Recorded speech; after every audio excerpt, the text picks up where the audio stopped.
welcome back to Just Jocelyn. I'm so glad that you could stay with us and see part two. My guests are Laurie Ortolano and Wayne Saya. We thought part one was incredible, and just the disrespect, ignorance of the First Amendment and people's inalienable rights in this state. I think this one is going to make your hair curl. If it's not curly, it's going to straighten it. If it's straight, it's going to make it curly. But either way, I think this one's going to hit everybody in the gut. And you need to pay attention, Nashua, taxpayers, citizens. You know what? No one has the right to put their hand in your pocket, and nobody has the right to put their hand, on the scales of justice. And it kind of feels like this is what we're looking at on every level. So talk to me, Wayne, about this. We're talking about the citizens investigative portion. What's going on with the Nashua Performing Arts Center, and what is this new market tax credit? How does that apply to what Laurie's doing and what you're seeing and going to all these meetings? Well, first and foremost, the new market tax credit is a federal program. Okay. It's not from the state. It's a federal program that incentivizes community development and economic growth. And what it is that it allows private investments to come in to a community that is run down, and it allows those private investors to get tax credits if they make investments into the community. Okay, and that's what the new market tax credit is. Exactly. They would apply for that, and they're going to do this, this, and this, and they get a tax credit. Yes, okay. But it's not designed for cities and towns to own the company. Okay, it's designed for private business, not public business. Okay. So private businesses come in, they say, hey, I can build a nice building over here, but I'm not going to waste my money here because the taxes are too high. Well, we'll give you a tax incentive if you do it, and we'll keep your taxes way down, and you'll in some instances you pay almost nothing, right, depending upon the area that you want to build in. But they had invested their money, their employees, their time, and the product to build that building. So that's correct. I remember working on a project similar to that over in Washington, D.C. area in the southwest and southeast areas. Okay. Which some of those areas are pretty run down.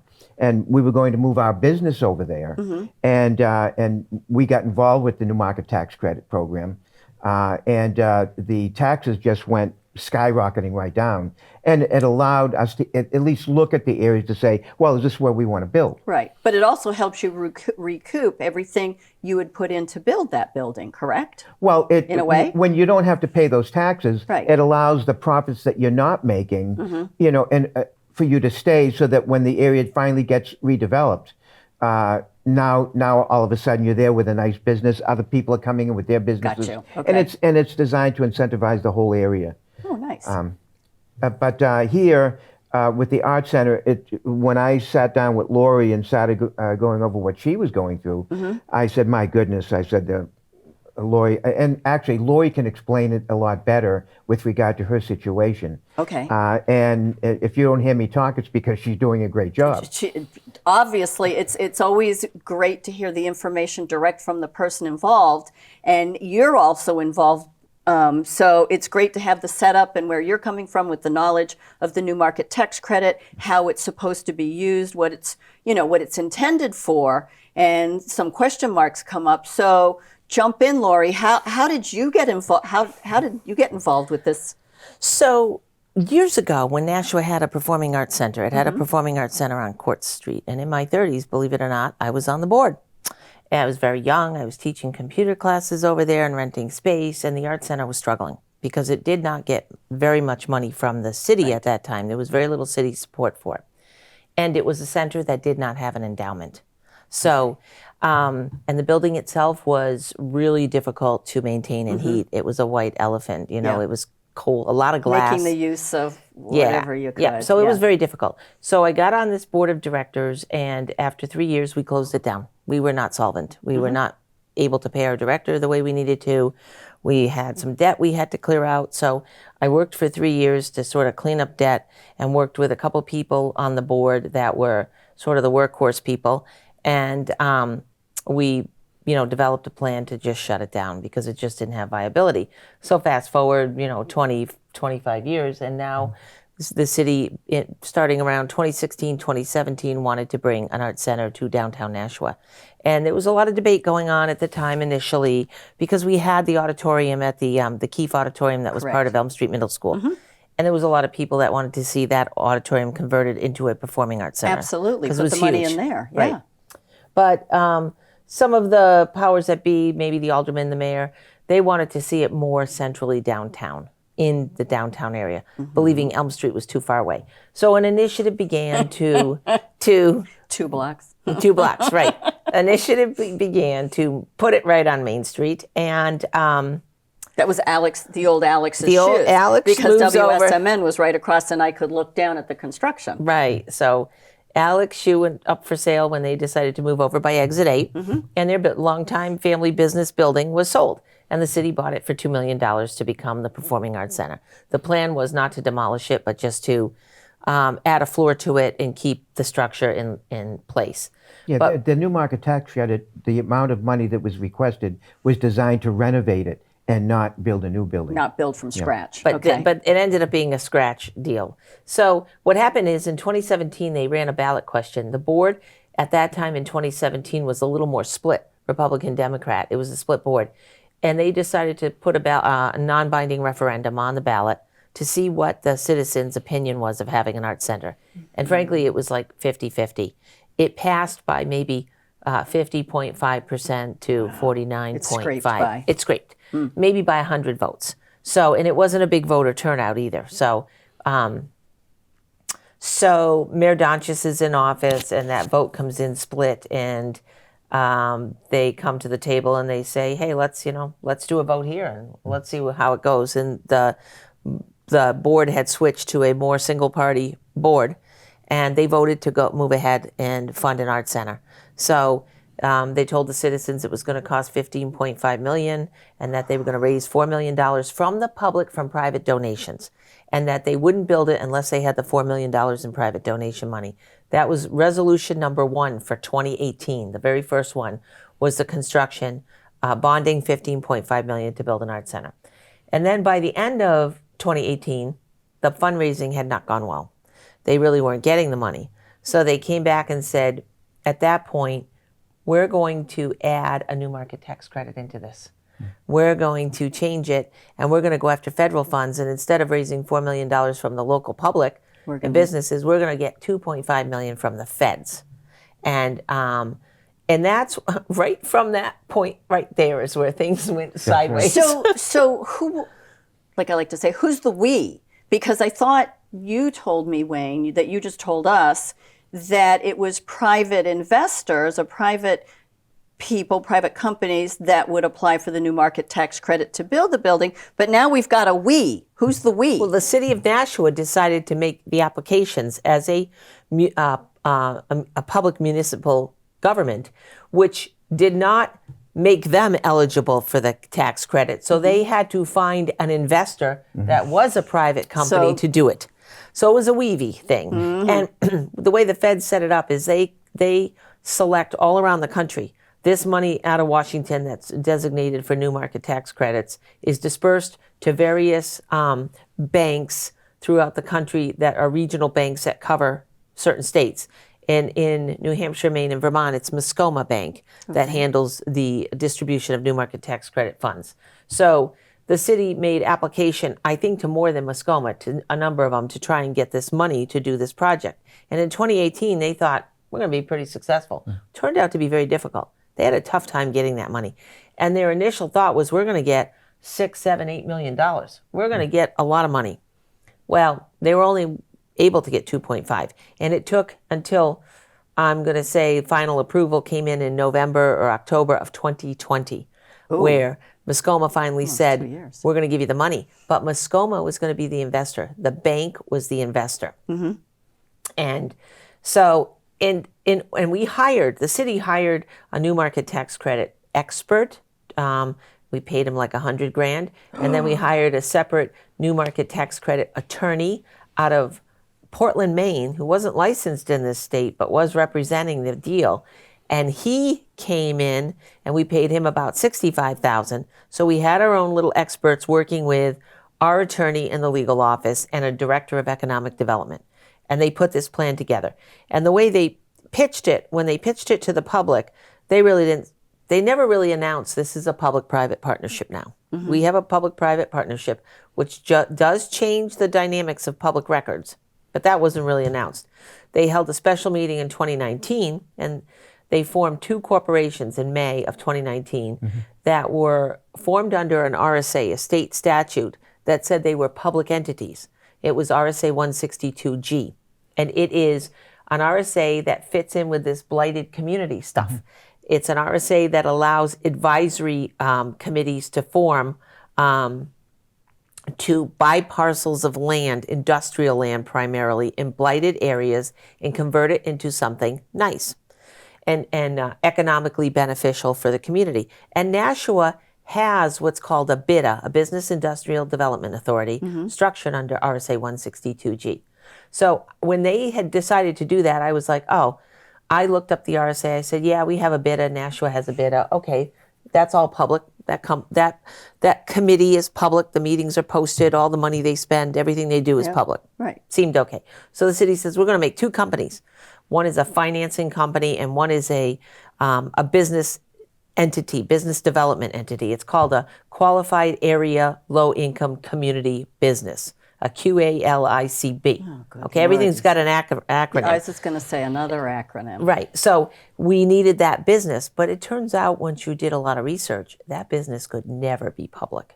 That was never going to be a public business. But they told us it was. Well, they said, but they said it in public, Laurie. They so did. it is. They said in public, Yeah. and our attorney wrote the legislation.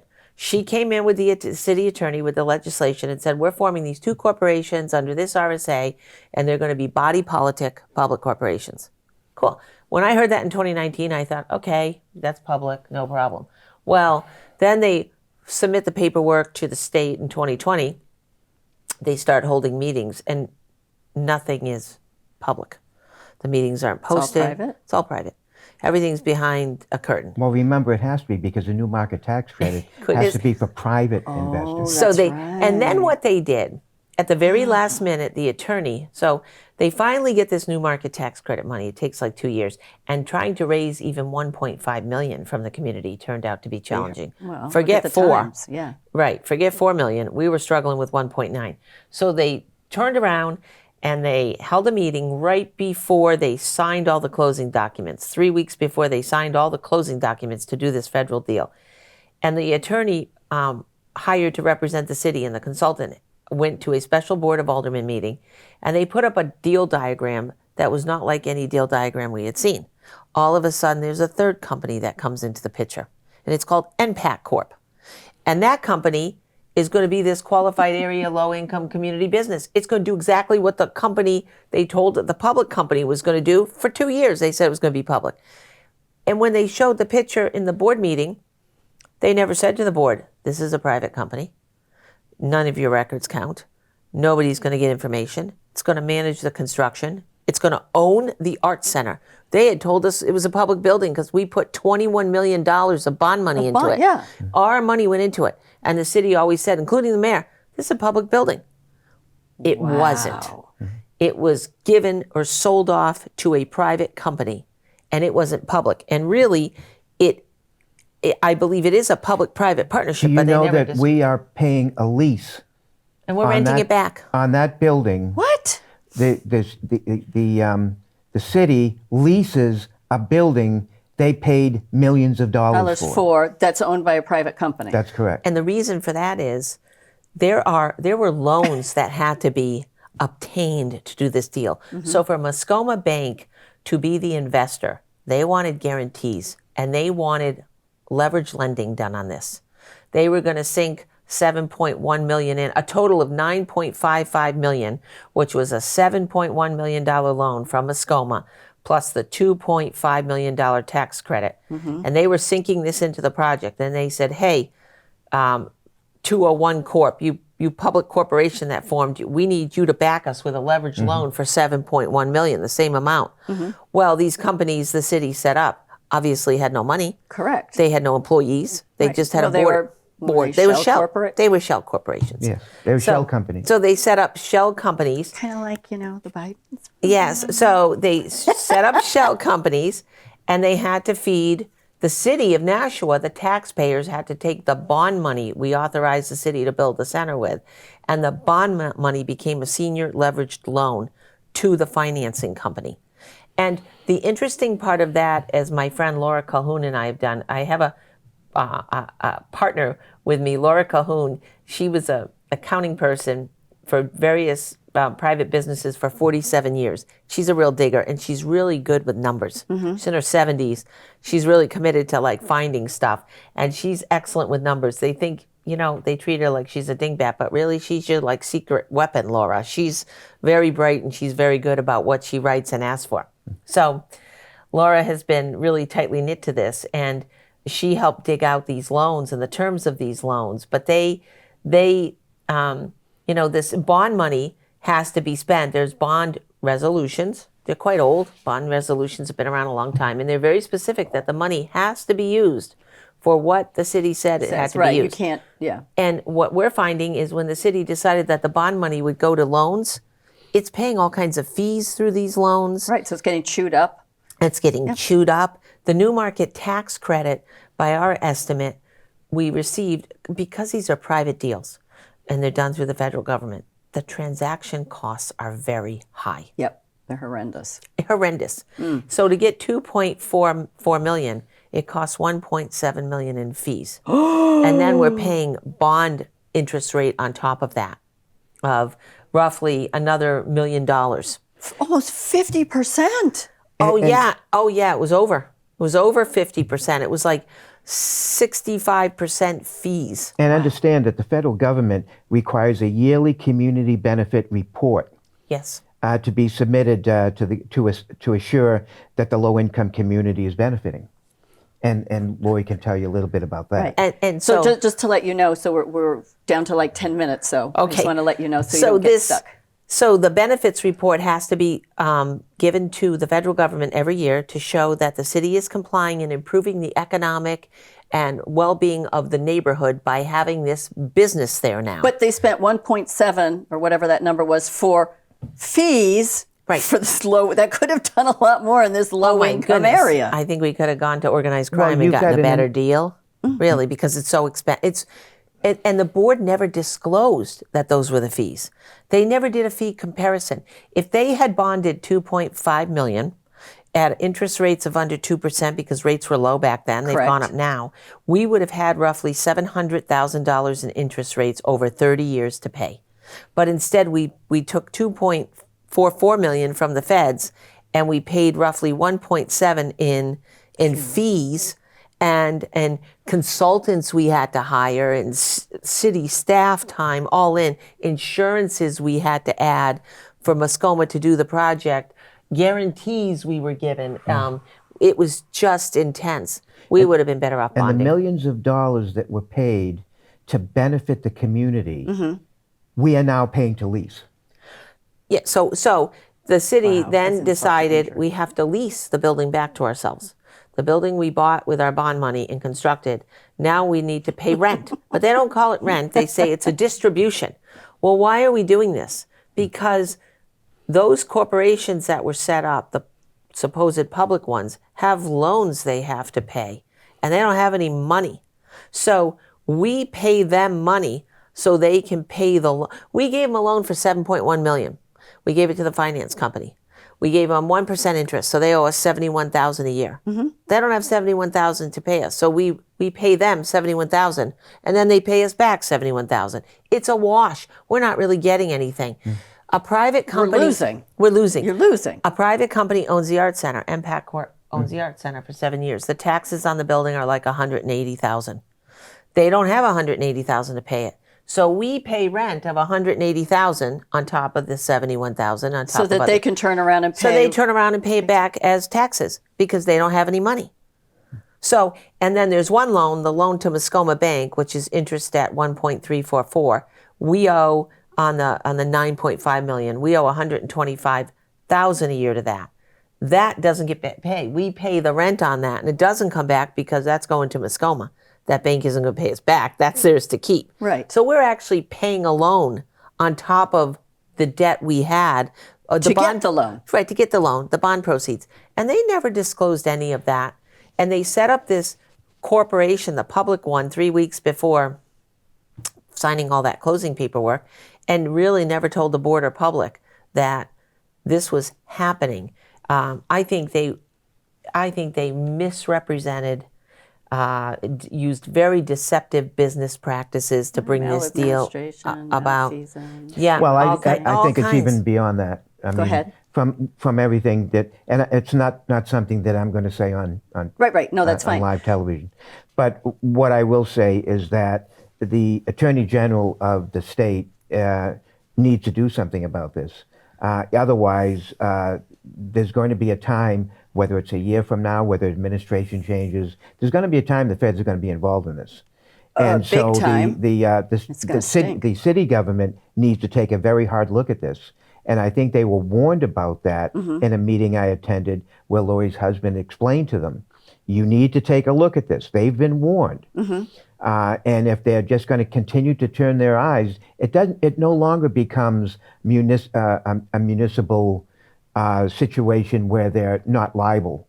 It now becomes they are part of it. And they don't want to be part of something like this. No, I mean, there's stuff here that we haven't even Touched on yet. discussed Yeah. here at all that they need to start opening their eyes about, because it's going to hit, whether it's 6 months from now, whether it's a year from now. But it's going it to is hit. going to hit. And when it does, their names are going to be brought up as, well, we voted for this or we voted for that. You better know what you're voting for in the future. They didn't. The wool was pulled over the board's eyes.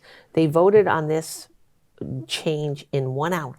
They had this very complex slide go up, and the economic development director, when he put up the new slide of the deal 3 weeks before, and it had this new company on it, he says to the board, I just want you to pay attention. There's a little nuance on this slide. That's the word he used. A little nuance. A little nuance. Ooh. And then never. Isn't that cute? Yeah, I know. It was so deceptive. You know, it's like changing the color of the chart. We just got a little nuance on here. Yeah, now, and yet, and then they produced a closing binder. So my girlfriend and I went after records. We went after everything we could get on this tax credit, because what happened is I had been asking the city to go to these meetings of these public companies.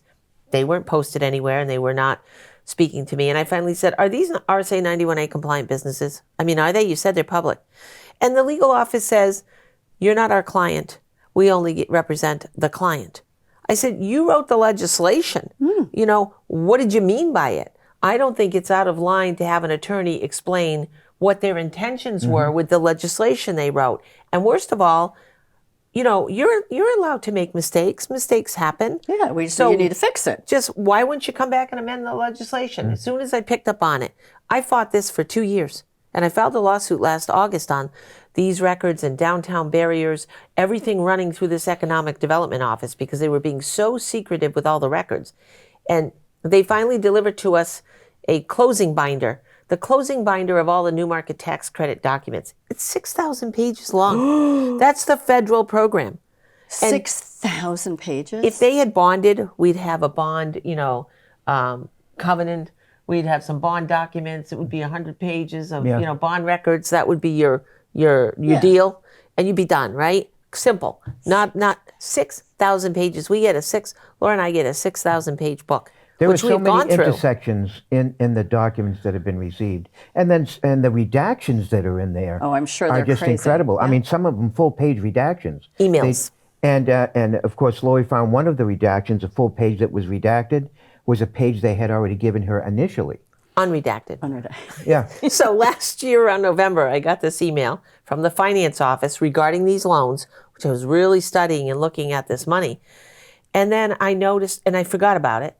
And then last month I get a whole set of emails, and in is this email from this finance guy, and now I've written this paper and it's public, and the whole email's redacted. And I'm like, that's important financial information. That's exactly what I want. And they've put redactions on everything.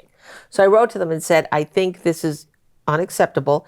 Yes, Attorney Leonard, the attorney, is copied on it, but that doesn't mean she's providing legal advice. She's just copied. What is the finance director going after?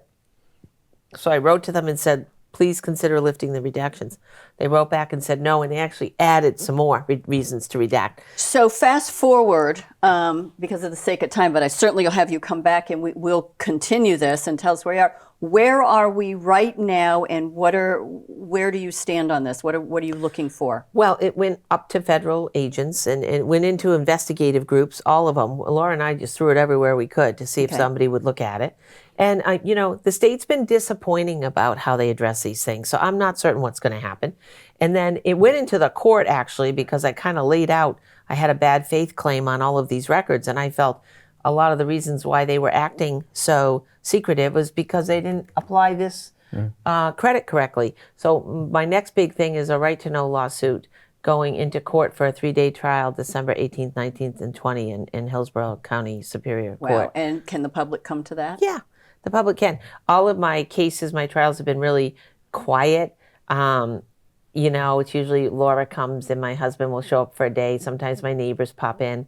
But for this one, I would like to see more public support. Okay. It's been really contentious and cantankerous. And frankly, I think we, the plaintiff and the defendants, have done a poor job trying to make this workable for the judge. We really have, but I blame more the city because they're the lawyers. They hired 5 lawyers to represent this against me.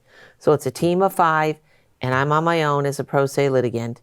And they've been throwing everything down and delaying and being very frustrating. And it affects the court time as well. So, it's frustrating for a judge to try and see this kind of case through. I'm sure it's frustrating to work with a pro se litigant. I'm frustrated with myself. It's hard but to do. You're doing this for the good of Nashua. This is not you per se. No. You're doing this for what's going on with the taxpayers, the voters, and the city of Nashua. Yeah. Wow. Thank you so much for bringing this to our attention. I think this needs another show. Yeah. So let's plan to do this again, and maybe like in December when you've gotten through, or just before the court case, so we can encourage people to come watch, see what's going on, and support you, and find out what's happening with their tax dollars and what's happening in their city. Perfect. Thank you, Laurie. Thank you, Wayne, as always. Thank bringing you. Great information, and we'll see you next time. Thanks for joining us, and stay tuned. We're going to have both of them back, and let's get part 3 of what's going on in downtown Nashua with the Performing Arts Center. Have a great day.